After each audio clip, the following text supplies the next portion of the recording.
The regular season is finally coming to a close with just one game remaining for the Winnipeg Jets, who have stamped their tickets to the playoffs. They've got home ice advantage. What's left for the team as they ready for the Avalanche? Find out on tonight's episode of Locked On Winnipeg Jets.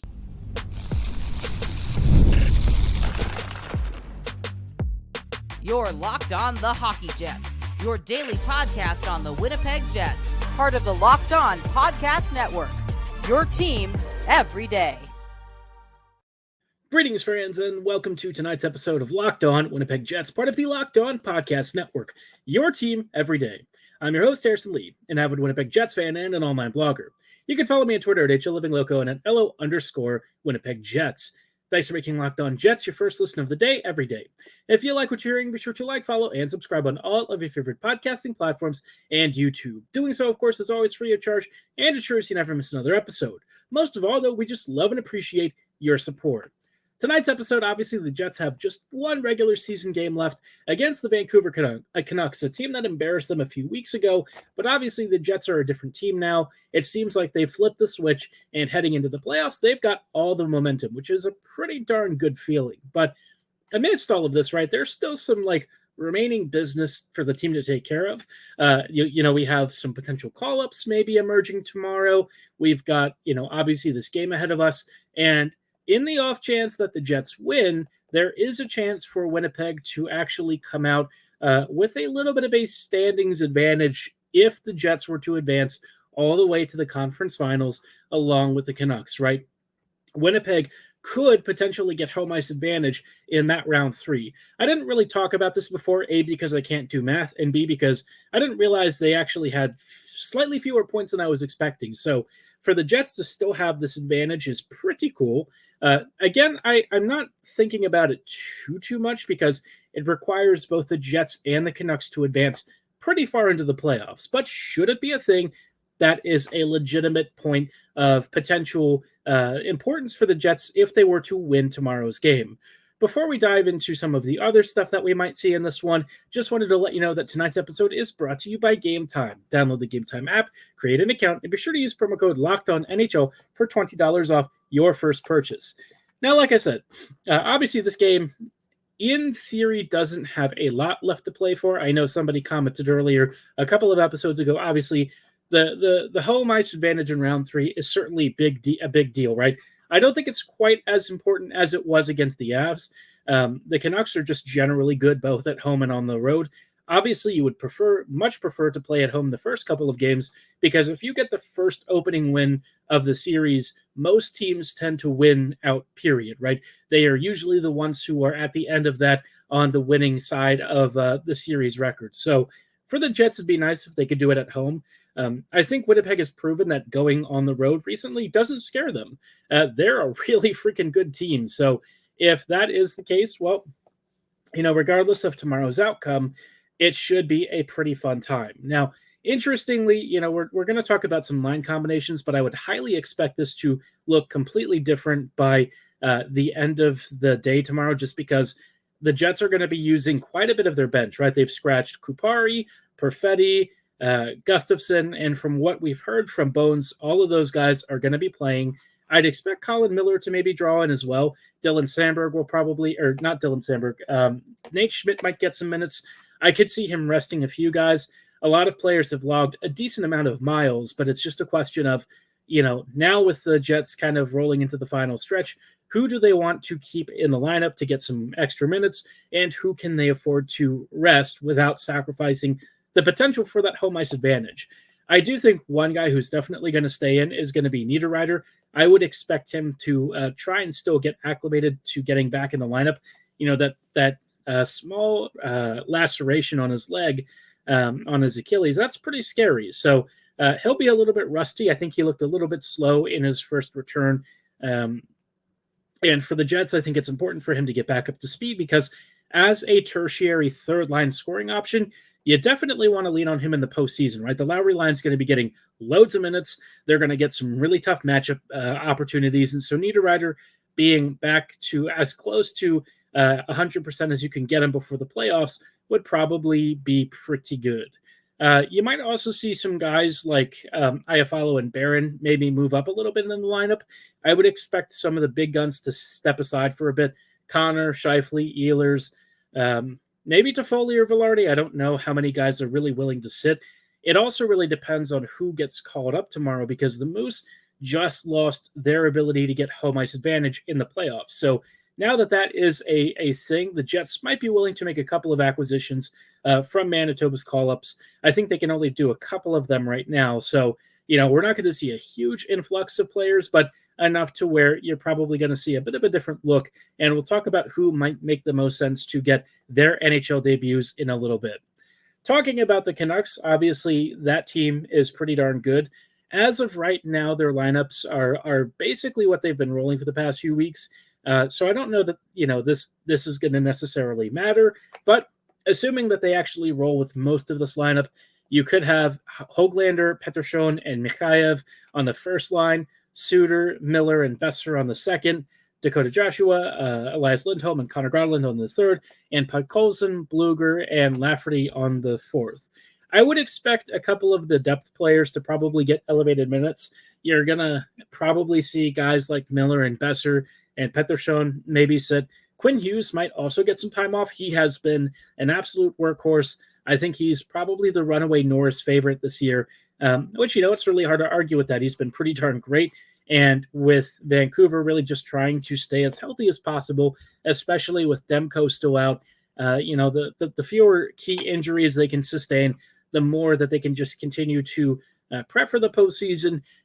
They're going to have a tough run. I think, their opening match against either one of the Kings or the Knights, it's going to be tough. If it's Vegas, I could see that being a slog of a series. It's highly dependent on what happens with this LA game. And of course, if Vegas can pull out a win on their own. So tomorrow's games are actually fairly consequential, and both the Knights and the Kings are actually playing pretty bad teams. LA is going to take on Chicago, and Vegas gets Anaheim. So someone has to win out of that. Somebody has to have a final scoreline.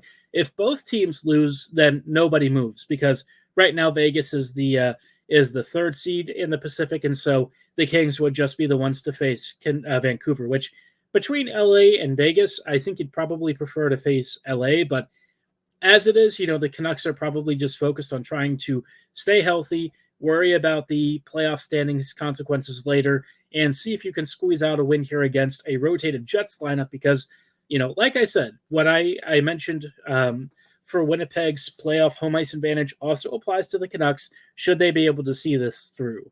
Now, I can't really say that this is a big concern for either team right now. I think the main thing is looking ahead to the first series and maybe the second, but they're probably not counting their chickens too much. It's just win as much as you can heading into the playoffs, gain that momentum, and worry about the rest down the road. Because at this point, the main thing is just staying healthy, getting ready for the postseason, and preparing for the start of the playoffs this coming weekend. So a lot to be excited about if you're a Jets fan, a lot to be excited about, frankly, if you're a Canucks fan. But for the Jets in particular, Winnipeg might be able to call up a couple of young guns that are really exciting and really popular from the Manitoba Moose. I mentioned some of them in a previous episode. I'll talk about one or two players who I really could see getting their NHL debuts for the Jets here in the final game of the regular season in just a little bit. Before we go any further, though, I do want to shout out our friends and partners at Game Time. A lot of you have bought tickets before from other services, and it's a pain in the butt. You get hit with surprise charges. Sometimes you don't even know where your seat is, and it can be a very expensive affair, and you don't even have very many chances to save money. Game Time knows you're suffering in pain. That's why they offer killer last-minute deals, all-in prices, and they can even offer you views from your seats so that you actually know what you're paying for. No one wants to go see Taylor Swift sitting behind a pillar, right? That's an absolute crap show, and no one wants to spend like $500 for a ticket like that. Game Time is so good that they're now an authorized ticket marketplace and reseller of Major League Baseball, which makes getting tickets even faster and easier. Prices on the Game Time app actually go down the closer it gets to first pitch. And the same is said for a lot of other events, whether you're looking for that first face-off, maybe of the playoffs, or any other event that you're interested in. So if you're ready to take the guesswork out of buying tickets, go with Game Time. Download the Game Time app, create an account, and be sure to use promo code LOCKEDONNHL for $20 off your first purchase. Terms apply. Again, create an account and redeem code LOCKEDONNHL for $20 off. Download the Game Time app today. Last minute tickets, lowest price guaranteed. Hey, friends, and welcome back to this episode of Locked On Winnipeg Jets, part of the Locked On Podcast Network, your team every day.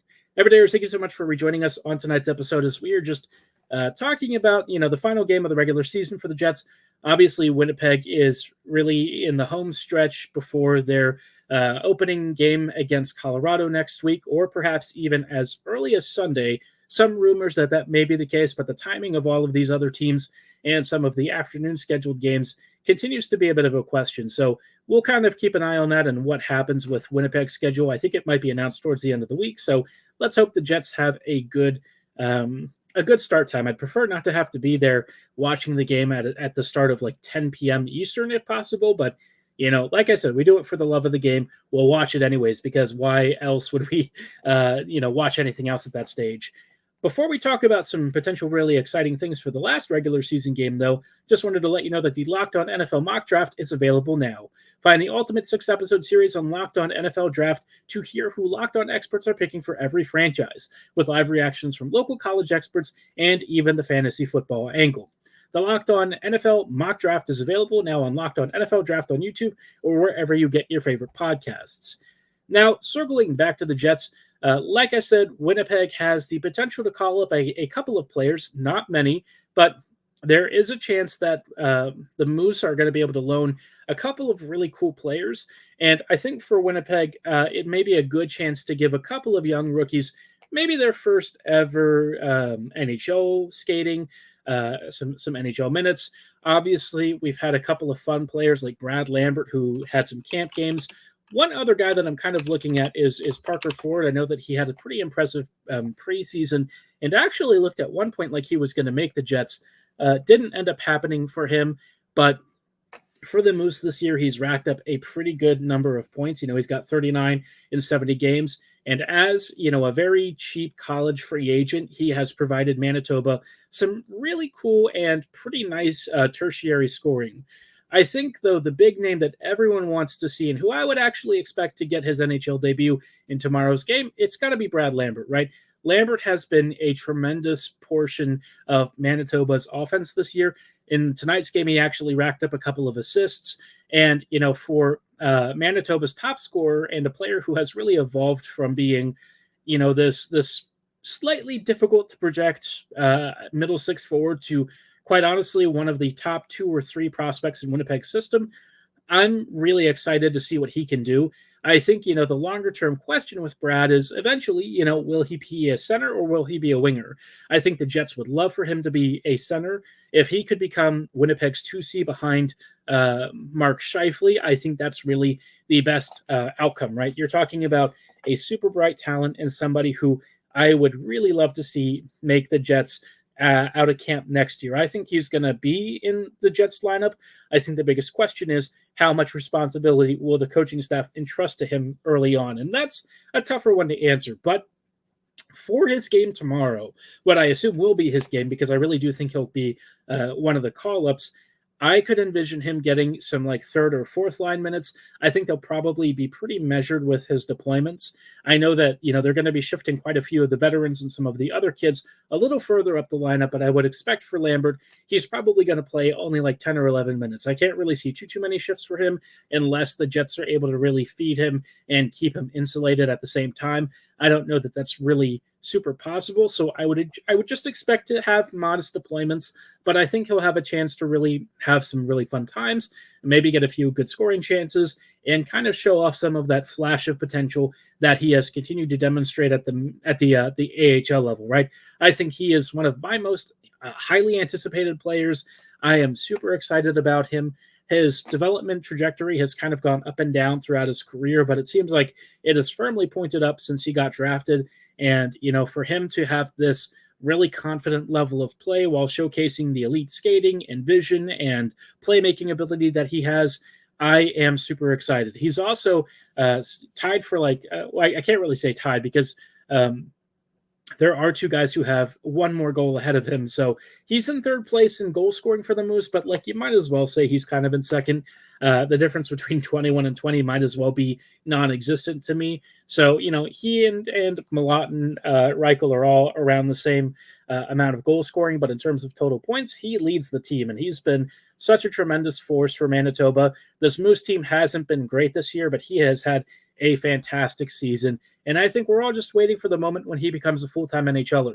I remember literally ready to jump out of my seat when he fell to the Jets at 30th overall. I literally couldn't believe it. That was, for me, one of the most exciting moments at the draft table. Maybe not too far off from the lottery pick year, because quite honestly, Lambert at one point was a projected lottery pick. He was like a top 3 prospect in his very first introductory seasons. Now, obviously, that dulled quite a bit, and people really looked down on him for a while. But I'm pretty excited about him. I think he's going to be a great player for the Jets, and I hope that he gets his debut tomorrow. On the fringier side of debuts, I could also see Chibrikov maybe getting in. Chibrikov has kind of had an interesting first pro season for the Jets. Obviously, he's had some pro experience elsewhere, but for me, I'm really excited to see what he can do in sort of a middle six role, right? He's kind of bounced up and down a few different levels in Russia and really didn't have a particularly consistent team that he played with all that much, or especially, all that successfully until joining the Moose, right? He bounced between 2 or 3 levels of Russian hockey. And, for a guy who's 21, it makes sense, right? The Russian dev system tends to have a lot of movement between all 3 levels of their league. So the Moose finally gave him a consistent spot to actually stick around in. And so far, he looks like he's fitting in pretty nicely. He's had like a 46-point, pro rookie season at the AHL level. Not really a pro rookie season in that sense, but like a pro North American rookie season, right? He's fit in beautifully with the Moose. I could see him maybe getting some minutes tomorrow. Again, not entirely sure that's going to be the case, but it could be, right? It's just one to keep in mind. I don't know how many call-ups the Jets actually have. I think it's 2 or 3 that they can potentially go with. They may use one for Billy Heinola to get him some minutes. Don't know yet. We'll just have to kind of wait and see. I've seen somebody say they might also call up Jeffrey Viel, which, I mean, I don't know that it's really necessary to do that. I think it's nice if you can reward some guys who are really hard workers. So, if that's the reasoning, totally fine. But I think in this case, I'd like to see some NHL debuts and some guys who, I don't know, I maybe figure to be in Winnipeg's lineup in the future, maybe kind of give you a bit of a sneak teaser before the playoffs actually start of what next year's Jets could potentially look like. But if they reward some of the harder working guys, I mean, do you think I'm really going to complain about that? No. If VL gets it, that's okay. Now, Jeff actually has played a decent number of NHL games, relatively speaking. I mean, he's had less than 50, so not a ton, but he's been around the pros a while. He's had some NHL paychecks. So I think for that perspective, I'd just like to see some of the kids get a chance to get a call-up and, get an NHL paycheck. And not only that, but also get their first taste of the NHL period. So some fun stuff to keep an eye on. We'll see how it pans out. I will let you know in tomorrow's recap if we get any cool Moose debuts, and we'll talk about, who really stood out should anyone be called up and how they might translate to the future for the Jets. But for the rest of this episode, I thought I would just spend some time talking about the overall season, what's been successful, what kind of needs to change for next season, and kind of a look ahead at the playoffs and how the Jets' road might be one of the toughest among all of the playoff teams. We'll get to that in just a little bit. Before we go too much further, though, I do want to shout out our friends and partners at Monopoly Go. I've been told that I'm a competitive person, and if I've ever played an online game or anything, or even a sport, in my case, it was American football. I did a little bit of it, certainly not at a particularly organized level, but it was fun. I think I enjoyed myself, but, I was always the kind of person who maybe got picked last on teams, and, this is a chance where, hey, Monopoly Go is a great game for anyone who wants to join. If you've got a competitive side like I do, and you're trying to really find a way to get a few extra wins, right? Monopoly Go is a great way to introduce yourself to Monopoly, which is super fun. We've all played it at some point in our lives, and Monopoly Go has actually been downloaded over 150 million times. It's a great twist on the old Monopoly formula where you play on not just one, but hundreds of Monopoly boards in crazy locations, building up amazing cities that bring you big money. The best part, though, is that you can mess with your friends. You can charge them rent on iconic properties. You can heist their vaults for riches. I mean, whatever you want to do, Monopoly Go lets you take control of the experience. But of course, if you also want to team up with your friends and people around the world in time tournaments to earn huge rewards, you can also do that. So get in the game, join your friends, download Monopoly Go right now because it's free on the App Store or on Google Play. Hello, friends, and welcome back to this episode of Locked On Winnipeg Jets, part of the Locked On Podcast Network, your team every day. Every day, thank you so much for rejoining us on these rapidly closing thoughts, as I just wanted to spend a couple of minutes before we log off talking about the season and my general feelings about it this year. You know, the successes, the failures, and some of the stuff that went really well and some of the stuff that I'd like to see changed next year. So, on the whole, this year was, a huge success, right? Regardless of what happens in the playoffs, the Jets got aggressive at the trade deadline. They made big moves with some of their key players before the start of the season. They made a huge move with Dubois and really reshaped the next few years and beyond in a single trade. And, amidst all the aggressive roster moves, they still have all of their top prospects. In fact, they really didn't ship out any prospect other than like Declan Chisholm, who honestly, I don't really think had much of a role with the Jets going forward. He might have been a fun kind of like Neil Pionk light sort of player, but beyond that, I mean, I just don't really know that there was much of a role for him. I'd have preferred, between him and Heinola, I definitely would be leaning Ville here. And I think Heinola has been to some degree promised a spot with this Jets core in the future. So it'll be interesting to see how he views that and if he's ready to kind of stick it with the Jets because, he did almost look like he was about to take a spot before he had that terrible ankle injury. So maybe next year all goes right, he'll actually get into the lineup. But, that I think really set the course for what has been a great season overall. There were some moments where the Jets really did slip and had a couple of weeks where you might worry, like I did, that, Winnipeg might fall into a wild card spot. Not because, the record was particularly bad, but because the rest of the Central just kept winning games and making it very difficult for a team that has any dip in form to keep up. I mean, that's crazy to say, but like even the Preds have rounded into nearly getting themselves to the third spot in the Central. They're still not like within, scraping distance, but they got a lot closer than I think anyone thought possible. So if you're talking about a super competitive conference and a super competitive division, the Jets were in the midst of the toughest division in the NHL. So, big congrats to them for getting second in the division. It would have been lovely to get first in the division, but like it is what it is. I don't care about a division banner raising so much as I care about the Jets hoisting the cup. That is priority number one. However you get there, I don't care, right? If you got the President's Trophy and the Central banner, cool, great. But at the end of the day, the most important one is that Stanley Cup. We all made fun of the Preds when they only got a banner for, winning the Central Division in what was it, like 2017 or something? I forget what year it was. But gosh, for the Jets, this is a crucial moment, and it feels like Winnipeg really had a strong season to get here. Where I think they maybe stumbled just a little bit, or in some cases a lot of it, is more on the coaching side.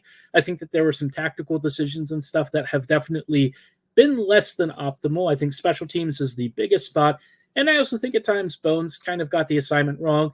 Recently, he's sort of gotten back to some things that I would say I'm more in line with and I agree with a bit more. Still not the most ideal roster arrangement, and I think there are some things that the Jets could still do better, but overall, right? Like I said, I think on a previous episode, I might have given the Jets coaching staff like a B-, cumulatively speaking. I think that may be a little generous in some areas because the special teams are really bad. Well, at least until Velarde came back for the power play. But I don't really want to rely on, one player being the make or break for a special teams unit being successful. The Jets power play should not have relied upon him to be good, right? The Jets PP just should have been good, period, because Winnipeg has all the talent to be really lethal. the stuff that was wrong with that unit was really at a fundamental level, players just not executing a vision, or the vision just being bad and the players executing it about as well as they were instructed to. So whatever the case is, special teams, not great. Probably need to change that up for next season.